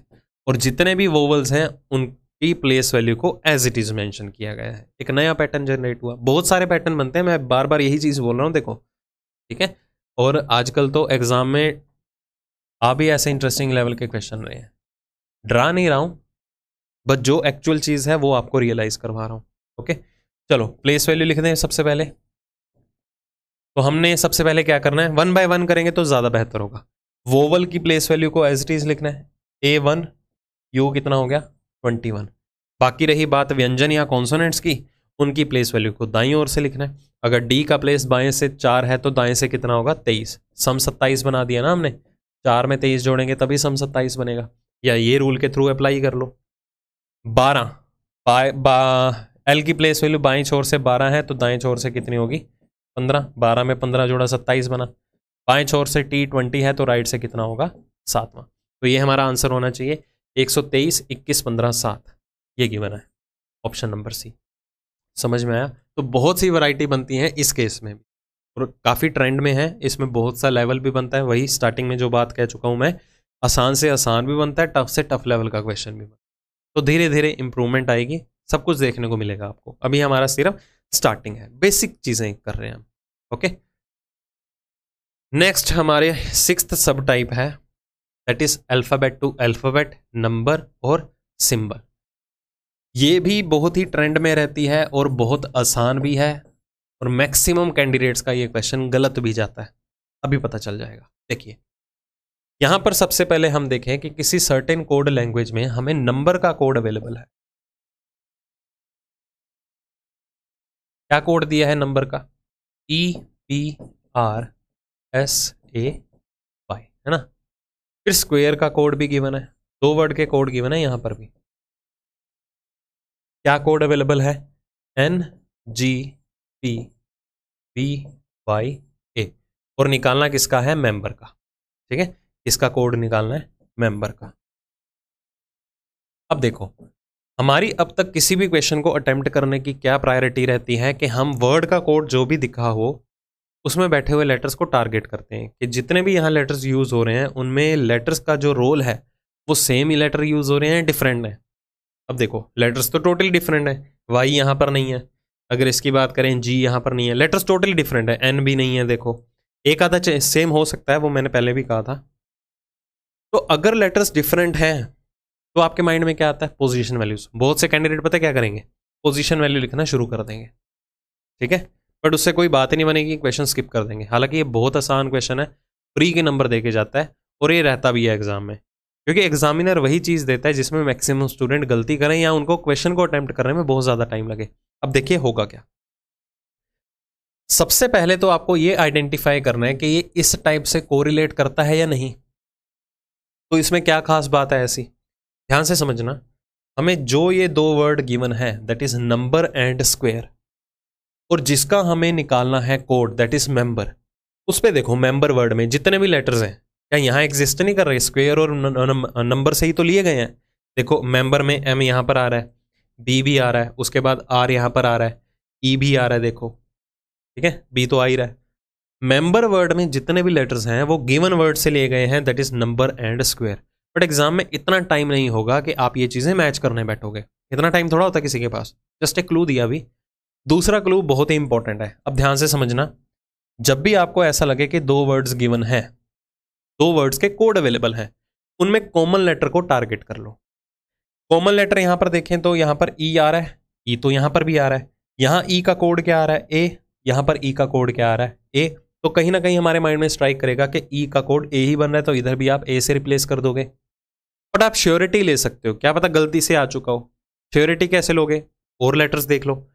यहां अगर बात करें यू इधर भी है, यू इधर भी है, यू का कोड यहां पर क्या है, पी, इधर यू का कोड क्या आ रहा है, पी। आर की अगर बात करें तो आर का कोड क्या है, वाई, यहां आर का कोड क्या है, वाई। मतलब के वर्ड के अंदर जितने भी कोड में बैठे लेटर्स थे, हर एक लेटर के कंसर्न्ड कोड को ही यहां पर अप्लाई किया गया। मतलब कि इस पर्टिकुलर क्वेश्चन के लिए एन का कोड ई हो जाएगा, एम का कोड आर हो जाएगा, बी का कोड एस हो जाएगा, एस का कोड एन हो जाएगा। अब ये नहीं कहना कि बी का कोड एस है तो उधर एस है तो बी को किससे रिप्लेस कर दोगे, एन से, वो गलत होगा, क्योंकि बी एस है, एस क्या है, एन। ऐसा नहीं करना। किसी भी स्पेसिफिक लेटर का कोड यहां पर स्पेसिफिक जो गिवन है बस उसी तक ही सीमित रहेगा। समझ में आई बात। तो पर्टिकुलर क्वेश्चन के लिए एम का कोड क्या है, आर, तो इस एम को आर से रिप्लेस कर दो, इस एम ओ को भी किससे रिप्लेस करोगे, आर से। ई का कोड क्या आ रहा है, ए, तो इस ए को, ई को ए से रिप्लेस करो, इस ई को भी ए से रिप्लेस करो। बी का कोड क्या आ रहा है यहां पर देखो, एस, बी का कोड यहां पर क्या आया, एस, और आर का कोड क्या आया यहां पर, वाई। तभी हमने इसका नाम दिया है अल्फाबेट टू अल्फाबेट, नंबर और सिंबल। अभी के लिए अल्फाबेट टू अल्फाबेट रहेगा, क्योंकि वर्ड का कोड जो अवेलेबल है लेटर टू लेटर या अल्फाबेट टू अल्फाबेट ही अवेलेबल है। ओके, तो पहले आंसर देख लेते हैं, R A R S A Y, option number C. अब जरूरी नहीं होगा कि जब भी आपको इस टाइप का क्वेश्चन अवेलेबल हो हमेशा दो ही वर्ड्स गिवन होंगे, आपको सिंगल वर्ड भी दिया जा सकता है। बस आपको ये देखना है कि जिस वर्ड का कोड हमें निकालना है क्या वो गिवन वर्ड से मॉडिफाई हुआ है या नहीं। अभी एक टाइप करेंगे, हम चैप्टर करेंगे वर्ड फॉर्मेशन की, वो भी एक आधा क्वेश्चन पूछा जाता है एसएससी के एग्जाम में, रेलवे के एग्जाम में, कि कौन सा वर्ड बनाया जा सकता है, वहां से आपको क्लियर हो जाएगा। मतलब कहीं ना कहीं कुछ एक चैप्टर्स जो हैं आपस में इंटरलिंक्ड जरूर है। तभी हमने कहा था स्टार्टिंग में कि आपको सीक्वेंस में पढ़ना है, जितने भी आपको चैप्टर्स अवेलेबल हैं सीक्वेंस में पढ़ेंगे ज़्यादा बेहतर होगा। देखो एक और स्प्रिंग का कोड अवेलेबल है, क्या कोड अवेलेबल है। अब ये देखो मिक्स्ड एलिमेंट यूज हो रहे हैं, क्योंकि टाइप का नेम भी क्या था, alphabet to alphabet, number, symbol. जरूरी नहीं है कि अल्फाबेट का कोड अल्फाबेट के थ्रू ही आएगा, नंबर की फॉर्म में भी आ सकता है, सिंबल की फॉर्म में भी आ सकता है, मिक्स एलिमेंट भी हो सकता है। एलिमेंट मतलब जितने भी हमारे पास यहाँ पर लेटर्स, चाहे नंबर्स हैं चाहे सिंबल्स हैं, ये सारे के सारे क्या हैं, एलिमेंट्स ही हैं। स्प्रिंग का कोड गिवन है, गोन का कोड अवेलेबल है, क्या कोड गिवन है, इक्वल 7 4 %, निकालना किसका है, साइन का। तो ध्यान दीजिए साइन में जितने भी लेटर्स हैं वो गिवन वर्ड से ही लिए गए हैं, स्प्रिंग उठा लो चाहे गोन उठा लो, कॉमन लेटर्स हैं। और कैसे श्योरिटी लेंगे, यहाँ जी का कोड क्या आ रहा है इक्वल टू, इधर जी का कोड क्या आ रहा है इक्वल टू, एन का कोड इधर क्या है 4, इधर एन का कोड क्या है 4, तो क्या है लेटर टू नंबर या सिंबल, तो वहां पर क्या आएगा एस का कोड हैश, तो इधर एस का कोड क्या आ जाएगा हैश। ओके, उसके बाद आई का कोड क्या है, आई का कोड एट द रेट, तो इधर एट द रेट आ जाएगा आई का कोड। जी का कोड क्या है इक्वल टू, तो इधर इक्वल टू आ जाएगा, और एन का कोड क्या है 4। ठीक है, तो ये हमारा आंसर होना चाहिए hash at the rate equal to. समझ में आ रहा है ना, तो बहुत ही इजी टाइप रहती है, बट यहां पर आके दिक्कत आ जाती है, स्टूडेंट क्या करते हैं प्लेस वैल्यूज का रेफरेंस ले लेंगे, उनसे कोई कोड ही नहीं आइडेंटिफाई होगा। अब मैंने आपको यहां पर एक बात बोली है कि यहां जो भी वर्ड्स गिवन होंगे उनमें कॉमन लेटर का कोड भी क्या होगा, कॉमन ही होगा। ये देखो ई का कोड ए है, ई का कोड ए, आर का कोड वाई है, आर का कोड वाई, बी का कोड एस है, तो बी का कोड हमने एस लिख दिया, यू का कोड पी है तो यू का कोड पी यहाँ पर भी है, कॉमन लेटर का कोड भी कॉमन है। ऐसा भी तो हो सकता है कॉमन लेटर का कोड कॉमन ना हो, वेरी करता हो, बिल्कुल हो सकता है।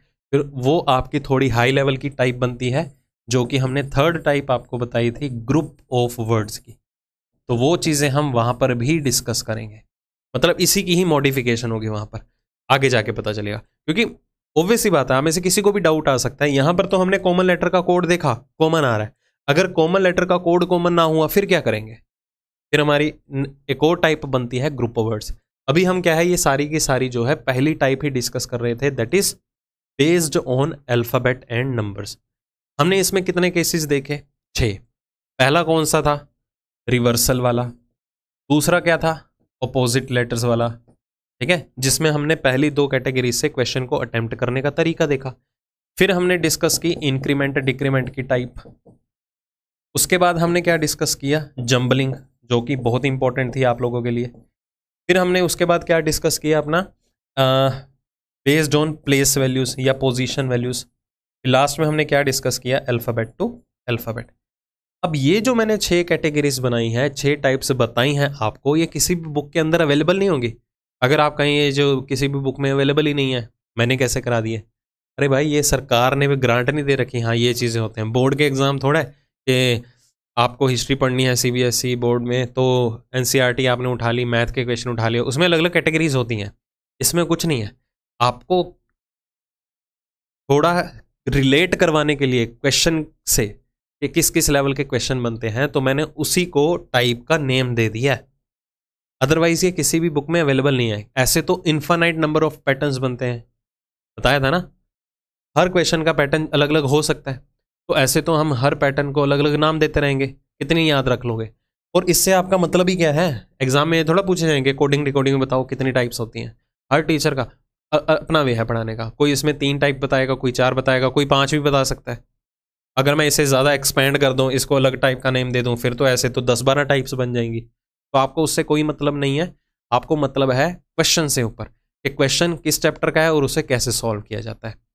तो हर एक कैटेगरी से रिलेट करवाने के लिए मैंने उसे टाइप का नेम दे दिया है, बाकी आपको सिर्फ फोकस करना है क्वेश्चन और उसकी प्रैक्टिस के ऊपर। तो ये थी हमारी पहली टाइप, इसमें सिर्फ मैंने आपको बेसिक बता दिया, अलग अलग वेरिएशन में अलग अलग पैटर्न्स भी बनेंगे जो कि हम देखेंगे प्रैक्टिस साइज के अंदर। ठीक है, तो हर एक क्वेश्चन को ध्यान से समझना, जो भी हम एक्सरसाइज के क्वेश्चन देखेंगे पहले हम इनसे रिलेटेड सारी के सारे क्वेश्चंस की प्रैक्टिस कर लेते हैं अच्छे लेवल पे। ओके, फिर हम डिस्कस करेंगे हमारे कंसेप्ट लेक्चर 2 के अंदर जो बाकी रिमेनिंग है, उसमें कुछ नहीं है, अगर मैं एक एक 2-2 क्वेश्चन भी करवाऊंगा तब भी क्लियर हो जाएगा। प्रैक्टिस उसकी भी करेंगे बट इसकी ज़्यादा करेंगे, क्योंकि इनपुट आउटपुट यूपीएसआई के एग्ज़ाम में आता है, ठीक है, मतलब जो पुलिस एग्ज़ाम्स होते हैं उसमें आता है, रेलवे के एग्ज़ाम में भी आता है, तो इसमें ये चीज़ें हेल्पफुल रहेंगी। तो पहले इसे समझ लेते हैं, अच्छे से इनकी प्रैक्टिस करते हैं, फिर हम नेक्स्ट टाइप्स देखेंगे, फिर उसकी प्रैक्टिस करेंगे, फिर सभी को मिक्स करके देखेंगे। ठीक है, तो आई होप आपको हर एक पॉइंट क्लियर हो गया होगा। आप प्रैक्टिस कीजिए क्वेश्चन की, अगर आपको कहीं भी डाउट आता है दोबारा देख लीजिए। ठीक है, जल्दी ही करते हैं हम अब अपनी, या बढ़ेंगे अब हम अपने किस पे एक्सरसाइज के ऊपर, जितना भी अभी तक किया उससे रिलेटेड क्वेश्चन को अटेम्प्ट करके देखें। ठीक है, मिलते हैं जल्दी।